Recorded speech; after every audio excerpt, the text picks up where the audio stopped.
예, 안녕하세요. 지금 보여드린 책은, 책을 소개하는 게 아니고, 이 책을 좀 비판을 좀 하려고 합니다. 이 서울대학교 법과대학을 나오시고요. 대학교에서 서울대학교 법과대학 학장도 하시고, 대한민국의 법조계의 큰 주류 오피니언 리더 역할을 하신 분인데, 이 책을 읽으면서 저도 그동안 미국의 헌법 그리고 우리나라의 여러 가지 제도를 이렇게 고찰할 수 있는 책을 읽으면서 어느 정도 비판력이 생겼다고 생각한 기준으로 볼 적에 이 책을 읽으면서 굉장히 분노하게 됩니다.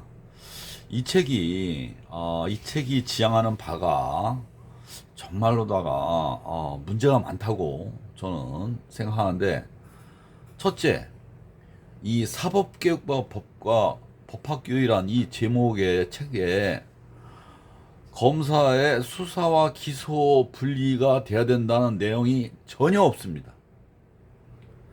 그리고 한국형 배심제를 얘기하고 있어요.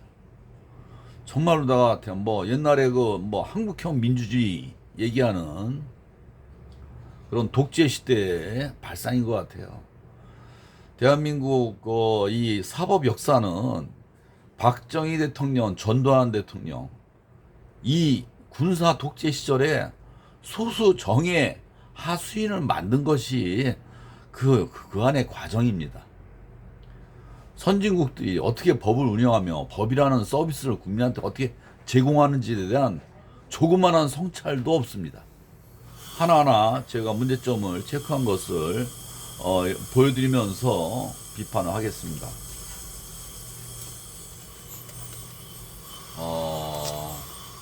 맨 처음 사법개혁 어젠다 해가지고 이게 아마 2003년도네요.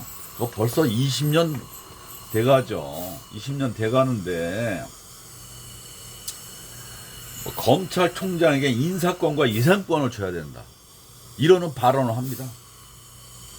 검찰의 정치적 중립성과 수사의 공정성, 그러니까 더욱더 검찰을 아주 그냥 지들 마음대로 할 수 있게끔 하는 논리를 제공하고 있어요. 거기다가 고위공직자 수사 비리처 신설은 그 예산 인사에서 별개의 특별 검찰을 지도하는 것인데 옥상옥의 위험이 있다는 동. 헌법상 보장된 검찰권의 훼손이 되지 않은 범위 내에서 경찰의 수사권 독립도 인정해야 된다. 세상에 그동안의 헌법이 무슨 헌법을 얘기하는지 모르겠어요. 대한민국 헌법이 얼마나 개판인지를 진짜 이런 대목에서도 알 수가 있어요. 두 번째는 사법개혁이 건전한 상식에 출발해야 된다는 제목에 대법원의 과중한 업무 분담, 이것을 논의하는데, 한나라당 안에 대해서 대법원은 상고 심사부를 설치해야 된다. 이게 뭡니까? 사법농단의 주역 양승태가 해온 일이지 않습니까? 이게 양승태가 한 일이 이 기존에 있는 이 법조계에 이러한 어젠다를 쥐고 있던 기득권들의 논리가 바로 여기에 있습니다. 근데 한나라당에서도 법관 3명의 여러 가지 법관 인사위원회 이런 거 여러 가지 법학계 관계자 등등 하는 것을 제외하는데도 대법원에서는 언급을 하지 않아요. 한나라당보다도 더욱더 대법원은 자기네들 이익 카르텔에 집중하고 있었다는 얘기입니다. 경력 법관제, 이건 이제 여기가 이제 법조 이론화 이런 건 선진국들이 하고 있는 거죠. 거론되고 있습니다. 그 다음에 사법개혁 인식의 전환이 필요하다라고 해가지고 국민의 사법 참여로 이어받아 국민의 형사재판 참여에 관한 배심원 재판을 한다. 이건 말만 번들어한 거죠. 결정권이 없지 않습니까? 쉽게 말해서. 예? 그래 놓고 이게 큰 개혁을 한 것처럼, 아니 한국형 배심제하면 뭐합니까? 판사가 그걸 인용도 하지 않는데, 그러한 사례가 지금도 계속해서 나오고 있는데, 배심제를 한다면 배심대 결정을 판사가 따르는 것이, 의무적으로 따라야 되는 것이 제대로 된 개혁이고, 미국 같은 경우는 배심원죄가 유죄를 했을 경우에만 판사가 무죄로 할 수 있는 길만 남아 있습니다. 미국은 10명의 도둑을 놓쳐도 1명의 무고한 희생자를 잡지 않는다는 것이 법 철학의 근간입니다. 이제 뭐 독일을 간 모양이에요. 독일 갔더니 권위주의가 없고 독일은 2차 세계대전 때 이런 것을 이제 거론합니다. 그러면 좋은 건 배워와야죠. 그 다음에 권위주의 벗고 서비스 법벌 입어라. 말은 뭐 번들을 합니다. 여기도 나오죠. 변협이, 그 당시 이제 2010년대도 변협이 동영상 공개, 사법 절차의 공개성, 투명성, 미국 같은 경우는 재판을 생중계도 합니다. 그러니까 이게 수사, 기소 등등의 여러 가지 것을 전부 다 동영상으로 다 해서 필요시에 동영상을 통해서 변호사가 판단할 수 있도록, 그 다음에 이용훈 대법원장의 구술 심리주의, 정말 몇십 년 일제부터 지금까지 그냥 독재 시대 스타일, 식민지제 스타일로 다 재판을 해온 겁니다.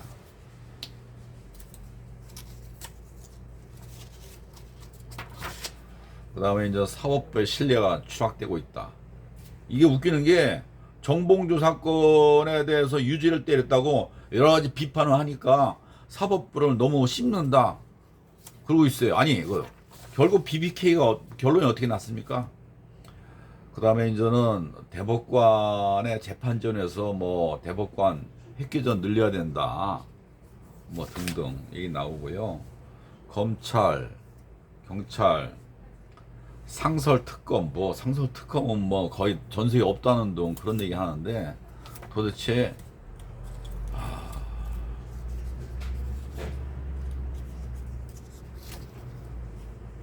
그 다음에 이제는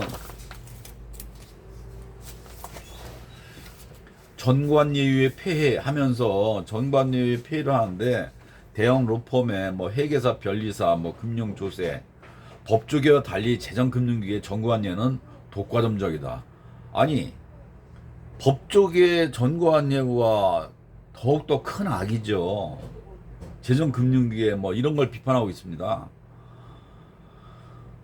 취업 제한 방지했는데 이것도 헌법재판소에서 또 무력화시켰죠. 뭐 여기서 뭐 2년에서 5년 늘리는데 헌법재판소에서 그걸 무력화시켜가지고 바로 그냥 다들 취직합니다. 근데 뭐 사적 영역에서 전관들은 소중한 자산이다 이렇게 미화시키고 있어요. 정말 인생 이모자 정말로 다 제대로 근무하고 손을 뗐으면 좋겠어요. 사법참여제 한국형 모델을 만들자. 아니, 배심제는 배심제지. 배심제 무슨 종류가 있습니까? 결국은 사법참여제는 배심제를 시민을 구성하되 판사가 그냥 뭐 참고만 한다는 것이 한국형을 얘기하는 거예요. 한국형 모델을 만들자 이러고 있습니다. 정말 한심한 내용이 가득한 책입니다. 한나라당에서도 법관 경력제 뭐 이제 10년을 냈는데 경력 법관제는 5년으로 하자. 이거 이번에도 논란이 됐죠. 경력 법관제 5년으로 하면 대형 로펌들이 해전문 인사로 합니다. 해전문 인사. 정말로 다 분노하지 할 수 없는 책 내용들만 가득합니다.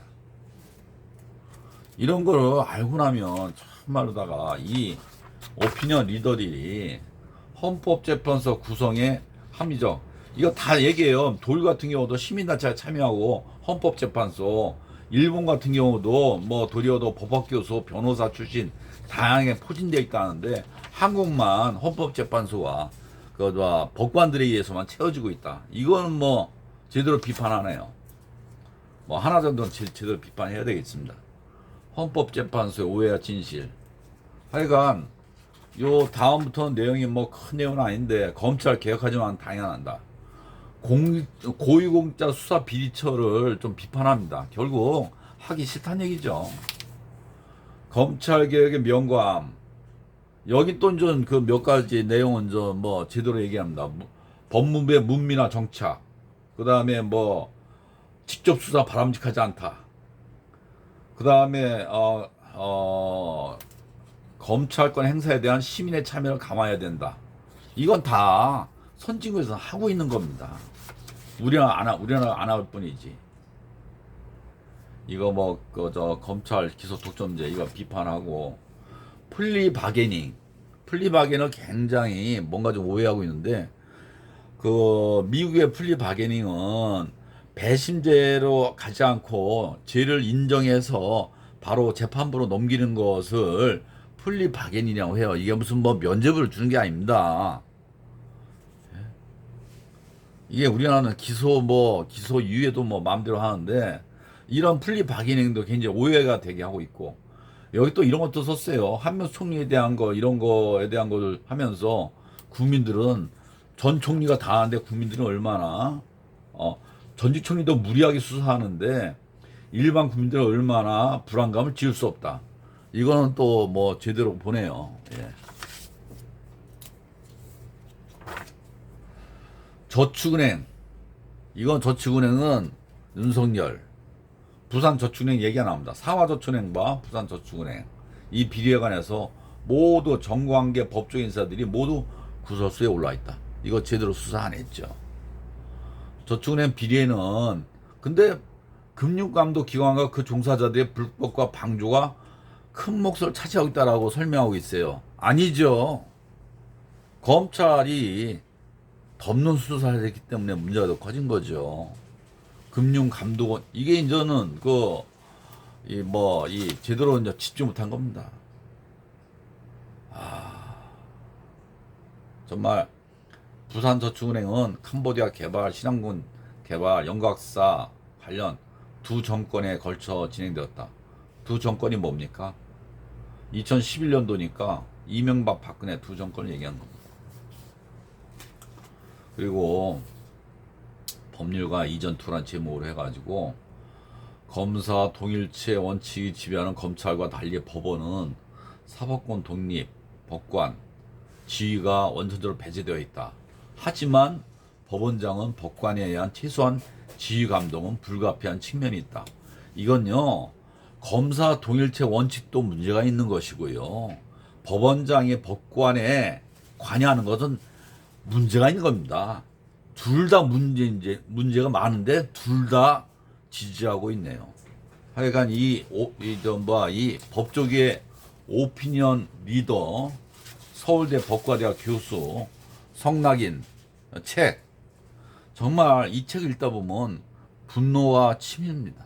이거는 정말로다가 기존의 기득권들의 사고방식이 그대로 다 녹아있고, 정말로다가 선진국이 뭔지를 제대로 이해 못하고 있고, 법의 적용을 뭔 법을 공부했는지 모르겠어요. 저 같은 일반 시민의 입장에서도 선진국 법과 우리나라 법을 비교하면 어떤 차이인지 금방 아는데, 이 책 버리겠습니다. 감사합니다.